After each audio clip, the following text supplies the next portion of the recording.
So welcome back to our little mini series of driving around Scotland's North Coast 500 in our camper van. So in our last video we managed to go from Inverness all the way up to John O'Groats, and we've already seen some really cool stuff, haven't we? Yeah, so we stayed the night over in John O'Groats at the campsite, which was open still, which was quite convenient. And we haven't moved far around really. We're at Dunnet Head at the moment, which is the most northerly point of mainland Great Britain. It's quite windy, as you can probably hear, and we've already started off today actually by doing the parkrun down at Thurso, which is the most northerly parkrun, so that was fun. Yeah. And now we're basically going to carry on further west, hugging the coastline and following along more of the route. Yeah, so we're going to head towards Durness, and apparently the scenery is supposed to get even more spectacular as we go, so really looking forward to it, aren't we? Yeah, and hopefully the weather's going to stay like this, because it is quite nice at the moment. It's lovely. Just a little bit nippy. Just a little bit. All right, let's get back in the van, warm up, carry on the drive. Right. Look, it's a nice way to start it, isn't it? That is very cool.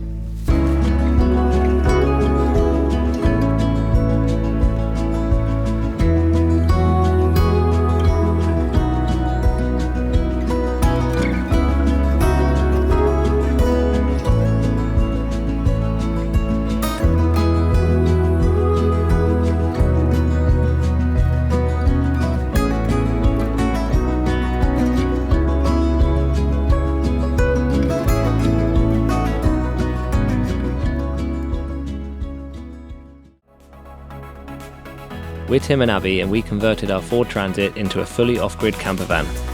We're now enjoying life on the road, so join us for some adventures as we travel around the UK and beyond.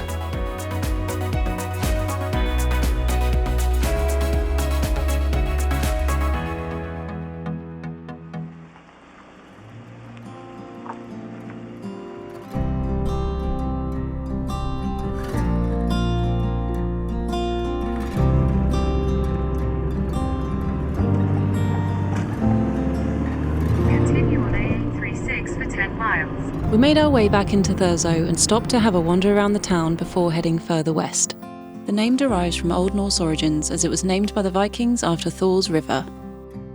We stopped off at the North Coast Visitor Centre, which has a museum telling the story of the county of Caithness from millions of years ago up to the present day, with exhibits about the ancient peoples of Scotland and the Stones Room displaying a collection of interesting Pictish artefacts. You can also learn about the area's nuclear heritage and the history of the Dounreay reactors. How realistic this is. I've actually got a little bourbon biscuit and everything. I was honestly about to pick it up and take it back to Kathy. There's parts of the control room there to look at, as well as some interactive exhibits.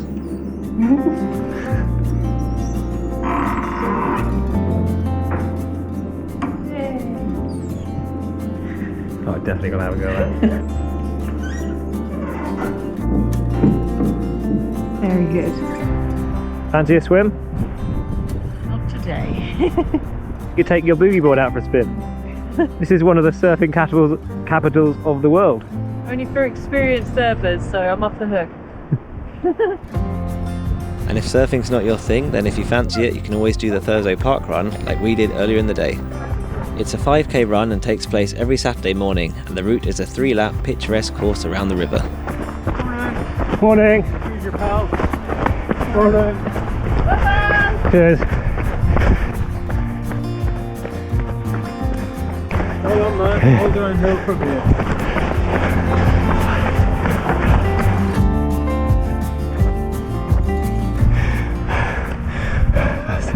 Knackered. So I was not planning to at all, but came first in the parkrun at Thurso today, which is pretty cool. Just came off that last bridge there, and I thought, you know what, give it a go, and just sprinted as hard as I could. So yeah, it's a good feeling. Come on, Abby!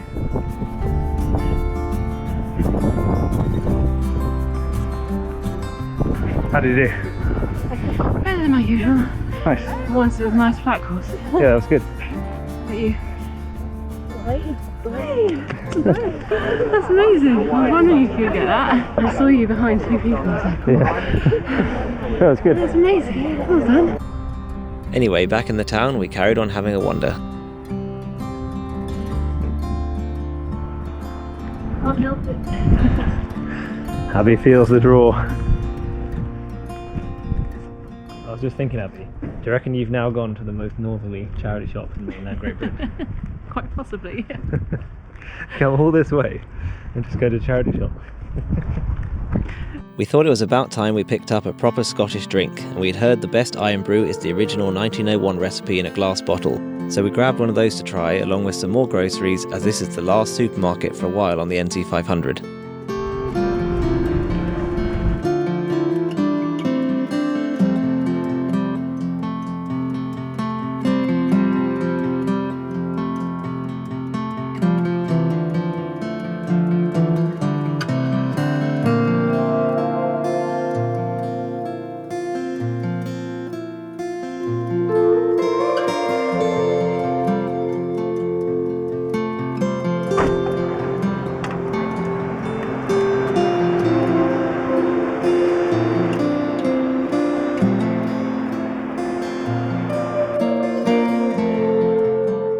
So when we parked up in our park up last night, we didn't really know what to expect because it was already pitch black by the time we got here. But as you can see, we've got another really nice seaside location, and again, we were the only ones here. And actually, it turns out that we're just parked across the way from Dounreay power station, which I think was built in the 50s and has since been decommissioned, but still pretty cool, isn't it? Yeah, pretty cool. We should go and check it out before we move on. Yeah. We also had a really nice epic sunrise out the window this morning. Yeah, it was beautiful, wasn't it? Yeah, and because it's quite late in the year, obviously, it's a more, sensible time to wake up and see it.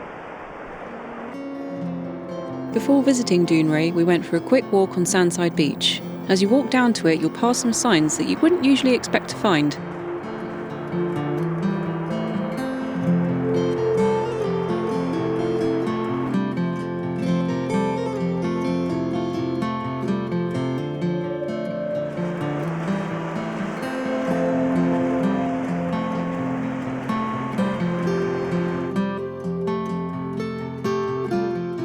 That's the React building over there, and everything's in the process of being decommissioned.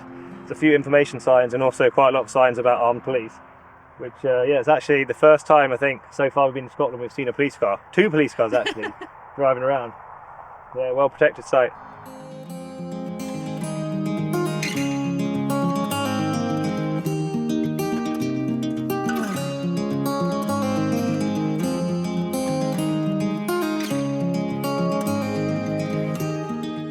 After driving slightly further along the route, we made a quick stop off and parked up at Portskerra Harbour for a little walk along the coast. It's quite interesting actually, just the orientation we park in the car park determines how much power we're going to generate when we're out on a walk like this. So we parked, I'm about to get out and notice we're getting about 40 watts or so. Just turned the van around, 180, up to 100. So, just stepped in some mud. Oh no, you stepped in a giant puddle. Didn't you see the bridge? Yeah. Oh. What happens when you're walking and talking, you're not paying attention? Oh well, you'll clean off all that radioactive sand. Yeah.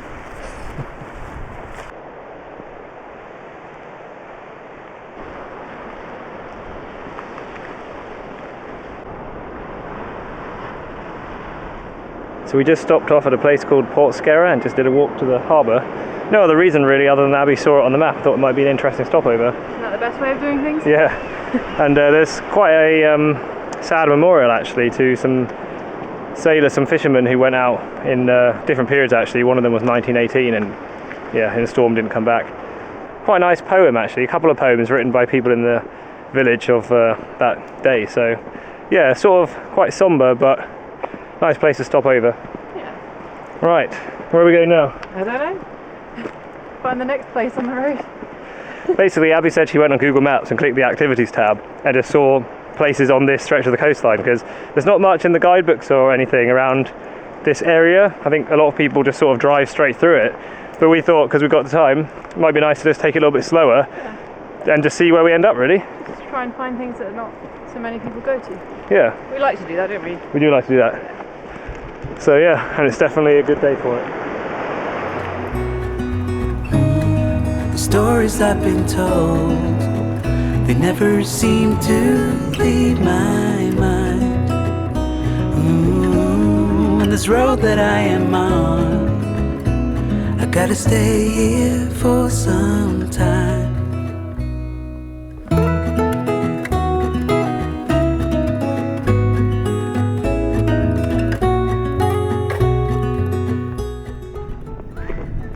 I feel like we're intruding on some like secret cow meeting or something. Yeah, just look at us going, move along.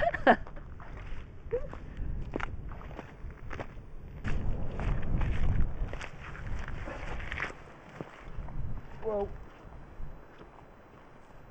Almost stacked it. We're doing this walk because Abby reckons there's a waterfall over there somewhere, but I don't know, I'm not convinced. I can't hear anything.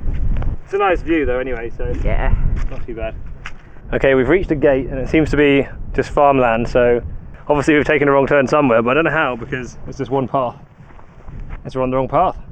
It's probably just literally round the corner from the van. And I've just seen on my phone that I'm still actually connected to the Wi-Fi from here, which is quite impressive. Yeah, I'm really happy with the antenna we put on the roof because it's meant that even though we're travelling in quite remote areas, so far we haven't had a single night where we haven't been able to get the internet, which obviously doesn't really matter if we don't have the internet. It's not like we need it every day, but it's nice to be able to plan where we're going the next day and stuff like that. So yeah, it's pretty cool. Can't find the elusive waterfall. Very, very wet and boggy around here, so I imagine the path is just a bit waterlogged, so never mind, I'm sure we'll see quite a few more.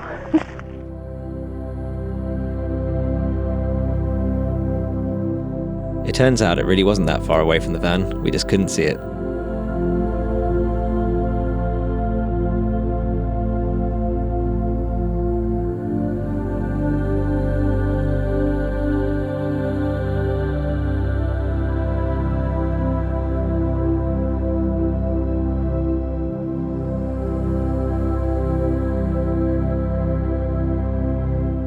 So we just made some crumpets just before we carry on.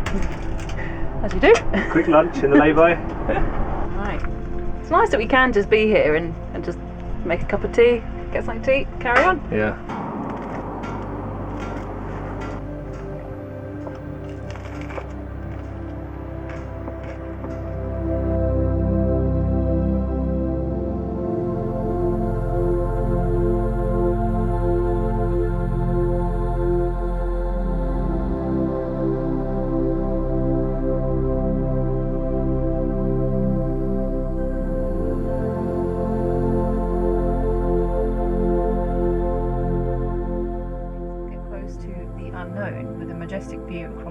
To Ben Loyal and Ben Hope. Abby's the one doing all the planning on this trip. You want to do that one? She's got a map out, the guidebook, and her phone. Well, this is the thing, like, we're trying to do half kind of just find something en route, but kind of half plan it at the same time, otherwise, you know, you get caught short, don't you? Yeah. Especially seeing as there's not that much daylight at the moment, so. It's true. Well, good work. I'll make you a cup of tea. That's my contribution. So we can do a couple of walks around here, maybe go back to Bettyhill and have a look around there. Probably go to a campsite there and then carry on. Got Tongue as well and Castle Varich here, so that's quite nice as well. Yeah, well, Abby worked out as well. We need to go to campsite every now and then, just because on this stretch of the coast, there's actually not that many dump stations where we can get rid of our wastewater. So we've been using a service called, was it Camper? Camper.org? Camper.org, which lists all the places around Scotland where you can use the facilities and get new fresh water and drop your grey water. But yeah, on this bit there isn't really anything. So we're going to a campsite strategically every few days or so, just so that we can make sure we have topped up everything and emptied everything before carrying on the route, because we don't want to be in the middle of nowhere and find that we, you know, run out of water or can't go to the toilet.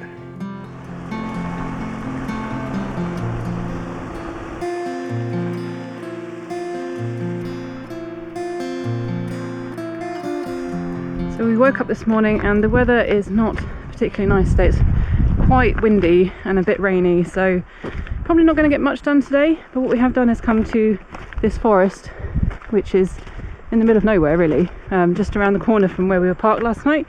And it's just a short walk to the sculpture, which is called the Unknown, and apparently it's all to do with catch my breath. It's all to do with Scottish legend and folklore about warring giants and ghosts, and legends about all sorts of mythical creatures and things like that, and how removed they are from civilization today, I think. So we're just gonna take a short walk, have a look at that, and then probably head to a campsite later. It had two forks, you could go left or right, and right was the less steep one. So I don't really believe that. Whew. it's quite cool as well, seeing the top of the trees. Yeah, it's nice. Yeah. After the climb up.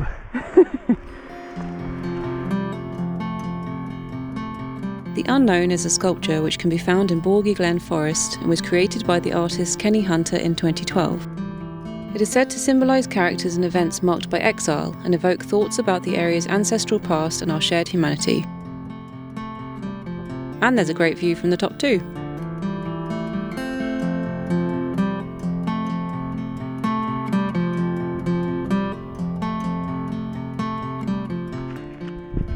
Quite a nice short walk, isn't it? Yeah. Gonna break in the rain. Gets the air in the lungs. After our walk, we headed towards part of the Strathnaver Trail, a heritage route leading south from Bettyhill. It explores over 6,000 years of history in the area, including 29 historical sites about events like the Highland Clearances, as well as featuring Neolithic cairns and Iron Age brocks.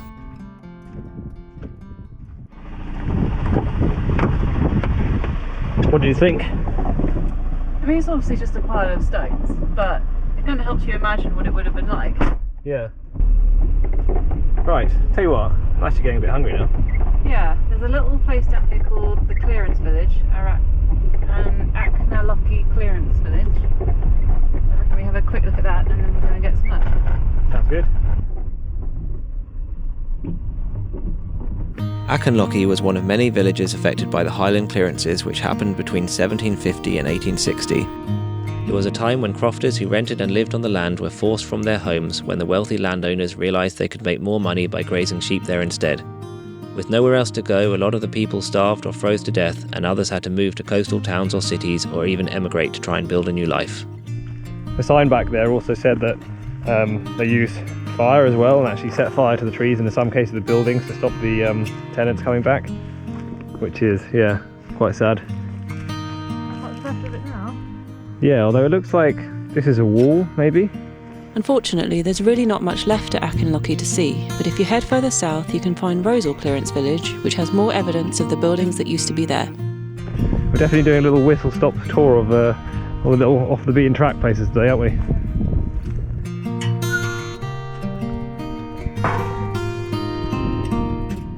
This is another one. This is, oh god, I can't even say that.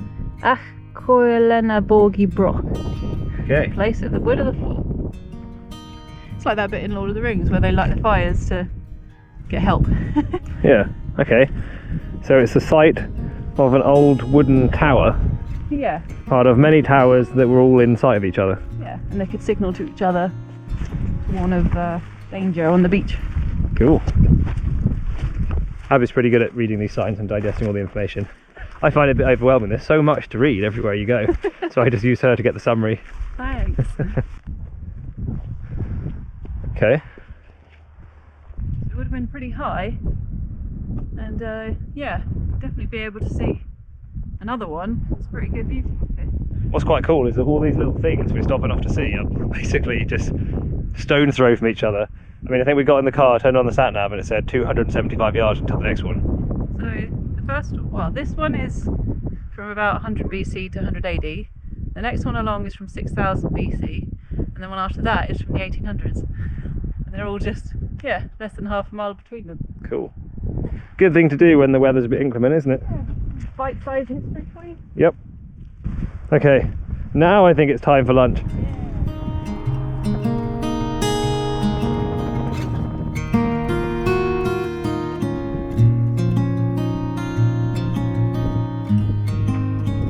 Right, what have we got here? The The Store Cafe in Bettyhill is a great place to stop off for a drink and a bite to eat. It felt really cosy inside, especially with the log burner going, and we definitely made the most of it as it's one of the only cafes you can find in the area.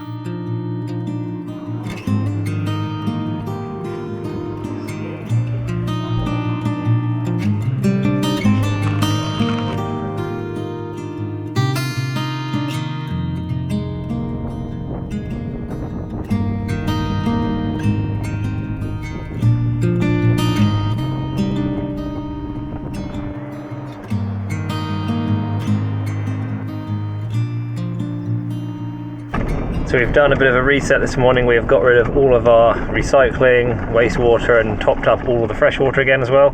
So we are ready to go for another few days off grid, and we're going to carry on round, but before that we're going to go to the museum, which is, what museum is it again? The Strathnaver Museum. We're actually lucky that it's open at this time of year. I think it's only open for 3 days of the week, 4 hours of the day. Yeah, so. It's Tuesday today, and today is the first day of the week it opens. And we were recommended to go there, so we thought we'd check it out.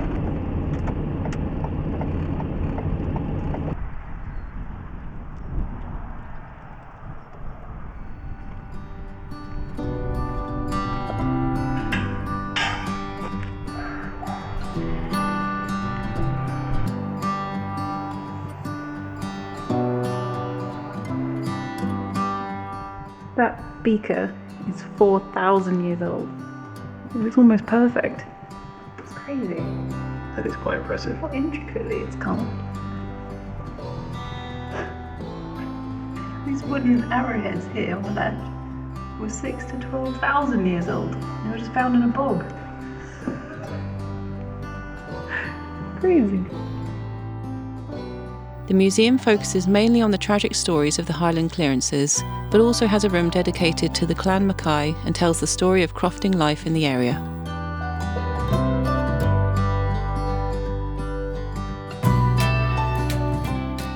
Oh, that was worth a visit. Yeah, definitely. We were the first people today. I think she was a little bit surprised when we turned up. And she said actually it's not normally open in the winter, it's a new thing this season, I think, because Isn't it? yeah, because they've built upgrades to the building so that it's nice and warm still. The building the museum's in is the old parish church, so yeah, it's quite interesting just for that. Yeah, and then there's a Pictish stone in the graveyard, which I think is from like 700 AD or something like that, and it's still really well kept intact as well, so that was cool.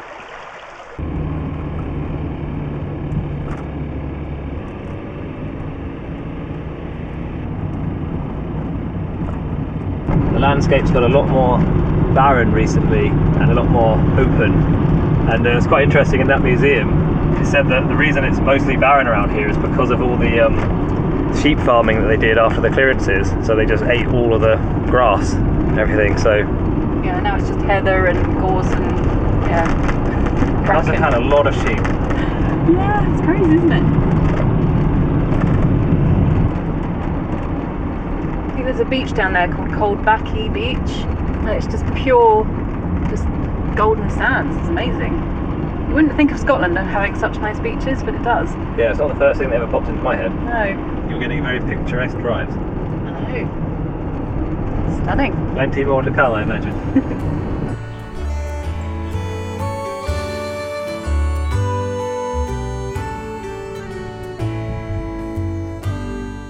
So that is possibly the mountain that we're going to walk tomorrow. It looks way too tall. Doesn't it? It looks quite high from here, yeah. But today is a nice easy walk because we're just going from Tongue down this little footpath to that little castle up there.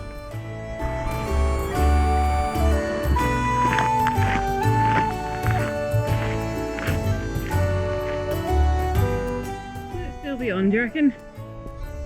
Every time I've gone back to it so far, I'll be an idiot. I've tried to be an idiot on every single one and it's always turned off. Well, it hasn't this time. Woo!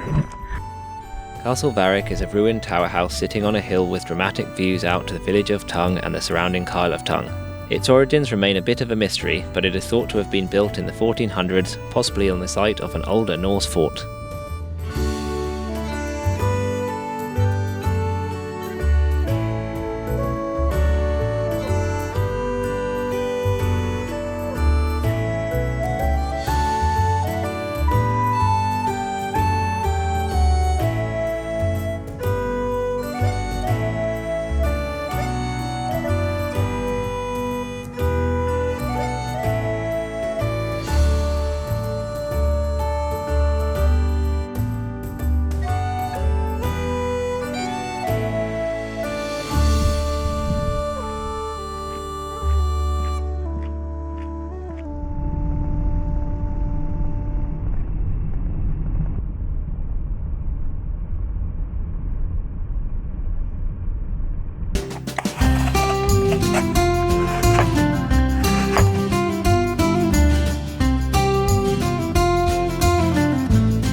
good.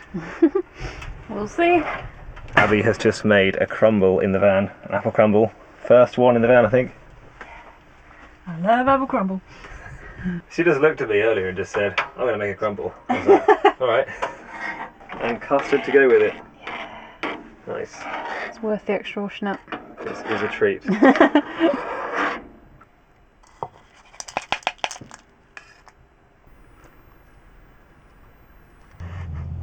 you know what one really useful tool, if you're living in a van, is one of these like silicone spoons? Because for pans like this, which have got like sauce or custard or anything, you can scrape it really clean so that it doesn't go down your sink. Also makes clearing up quite tasty. Yeah. Added bonuses. Right. Right, let's eat. That's not half bad, you know. Yeah? Yeah. Nice. I mean, it's easy to make, but tastes pretty good.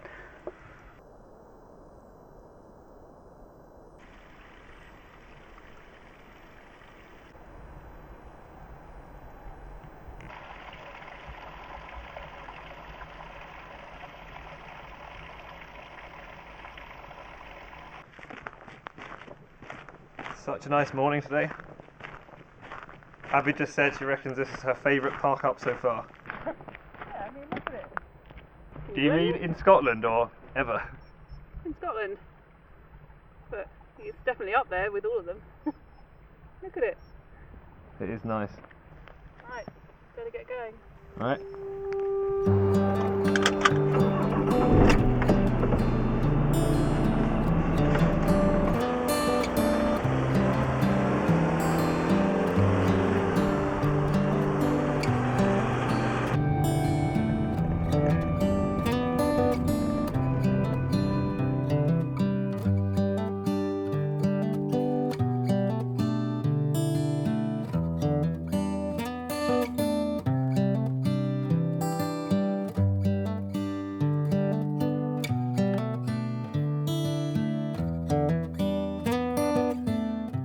Ben Hope is just one of 282 munros found in Scotland, which are mountains that are at least 3,000 feet high and are named after Sir Hugh Munro, who first listed them in 1891, the highest being Ben Nevis.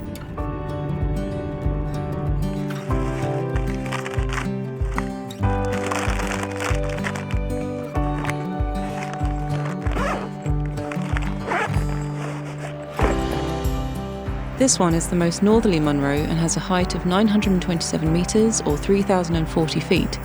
So we've woken up nice and early this morning and we've driven around to Ben Hope and we're going to do a nice walk. The sun is perfectly out today, which is great. And yeah, bag our first munro. Yeah, it's not even that cold, which is good. I mean, it looks like it's cold, but it's not really. Yeah. Just going prepared. We're starting, well, fairly early because it's quite a long walk, you said, isn't it? Yeah, it's about 4.5 hours, so yeah, just want to get back. Before the sun goes down, yeah. So, already a nice little waterfall. Tell you what, your new walking shoes are going to come in handy today, right? Yeah, really glad I got these. I've not come very far and I'm already boiling. I can still see the van. Yeah. Okay, that's better.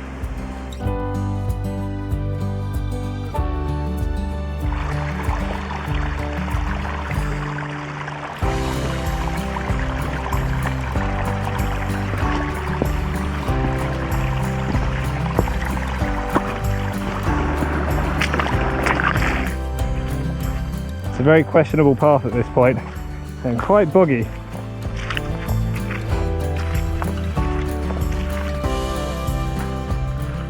Tell you what, I didn't expect to be able to do a walk like this in just a t-shirt. I'd still be too hot. It's a luxury, really nice. What a treat.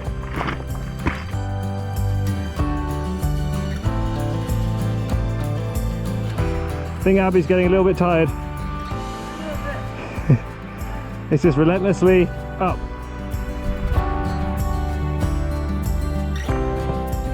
My watch tracks my heart rate, and at the moment it's saying I'm in warm-up.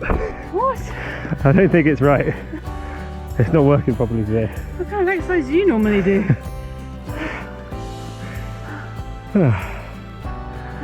Almost there. Look at this. Yeah, it's incredible. looks like it's floating. Yeah. You know, looks like the sky. So peaceful as well. Lovely. There's not a drop of wind. Oh. Wobbly leg syndrome going on here. It's quite far down.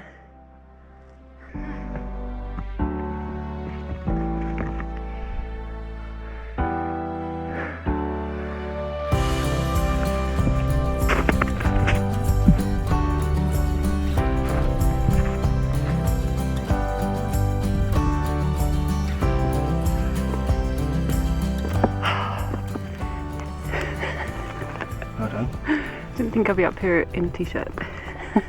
What an incredible view. Look at that.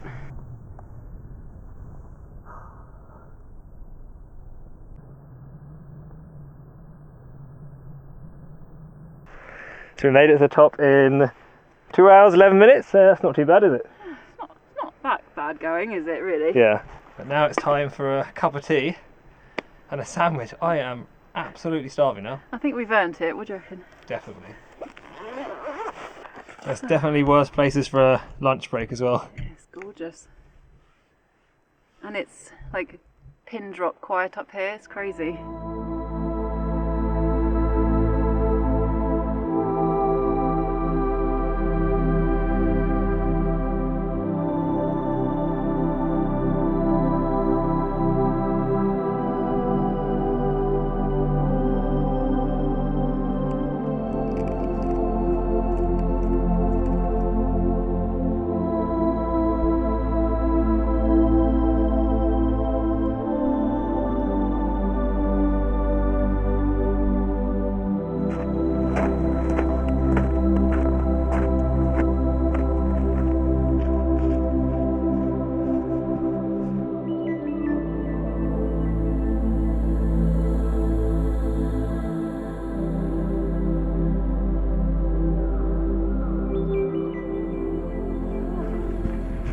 There you go, made it.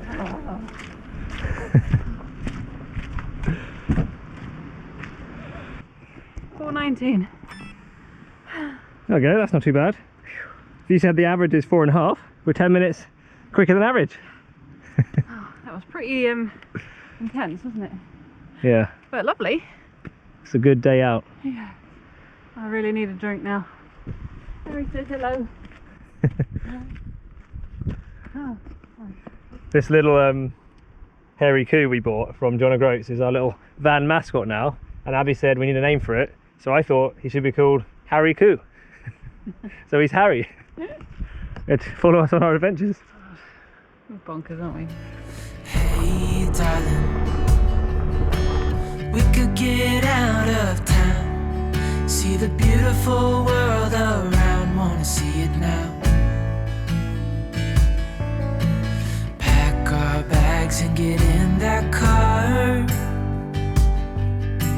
leave a little note and we'll drive real far. Let's get out, we can leave this city, let's drive to the open air. Yeah, the countryside is so pretty, with the wind blowing in your hair. We can look back someday, baby, don't you understand that we only get one life? I wanna make it count, honey, come on now and take my hand. Hey darling, I love it when it's me and you, on the road with a couple of tunes in a car for two. Hey darling, you know we're gonna have a really good time, driving in the middle of the night when the stars are bright. Pack our bags and get in that car, leave a little note and we'll drive real far. Let's get out, we can leave this city, let's drive to the open air. So we spent the night last night next to Loch Errable, and we've woken up again to a lovely crisp blue morning and it's quite chilly. Now we're on the way to Durness, and I think on the way is something called Smoo Cave, which is a bit of a weird name, but apparently it's supposed to be pretty impressive, so see what that's like when we get there. We've driven around the whole of Loch Eriboll, I think, meeting just one single vehicle coming the other way. Yeah. It's quite nice, really. It's a lovely drive. Yeah. Just taking it slow and enjoying the view. You understand that we only get one life. I wanna make it count, honey. Come on now and take my I think Abby's legs are a bit sore from yesterday.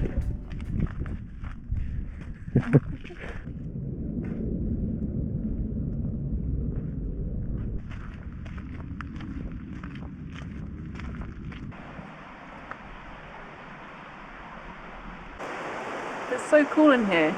Apparently this entire cavern was just carved out by the sea waves, and then the further caverns in there were carved out by the river, and apparently this has been used as like a little fishing port for a long time, and they even found bones from lots of animals and tools from thousands of years ago in here, so yeah, really cool. You can see we're definitely in the off season, so the tours don't run in November. I'm guessing in the touristy season, we're a lot busier than it is now.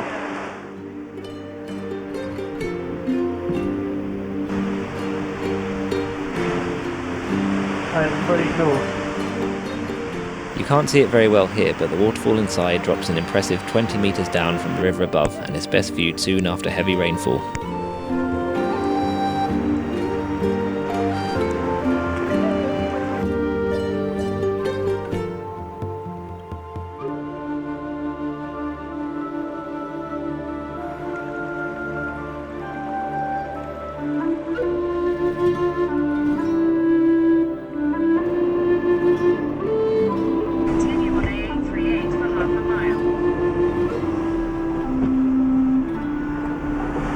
We finally reached Durness village, where we found a car park near the beach where you can stay overnight for a £10 suggested donation. The village also has a small shop, a petrol station and a campsite with amazing views across the sea. We decided to go for a quick walk along the beach before calling it a day.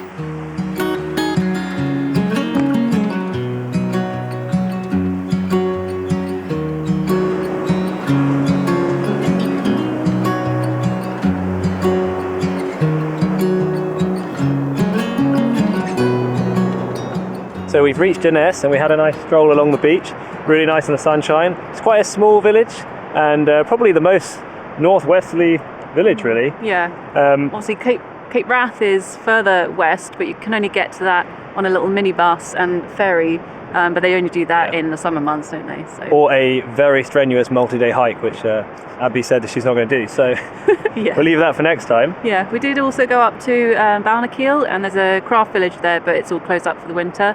So we carried on further up and we went to the little sort of broken down church that's up there and had a little wander around there, which is very nice as well. Yeah, that was nice. We did hope to get a hot chocolate from this place called Cocoa Mountain, but that was closed too. There was another branch down in Dounreay, which we had a really good one, so... That was really good. Yeah, never mind. We're going to park up here for tonight, actually, because this is the end of this leg, and then tomorrow we're going to start heading down further south towards Ullapool. Yeah, but we've got one more job to do at the moment, which is we found an outdoor laundrette, which we thought we might actually use because we don't know where the next one's going to be, do we? Yeah, So. one thing that's always open, which is good. So yeah, that's the end of this video. Hope you enjoyed it. Yeah, and we'll catch you in the next one. See you in the next one. Bye. Bye.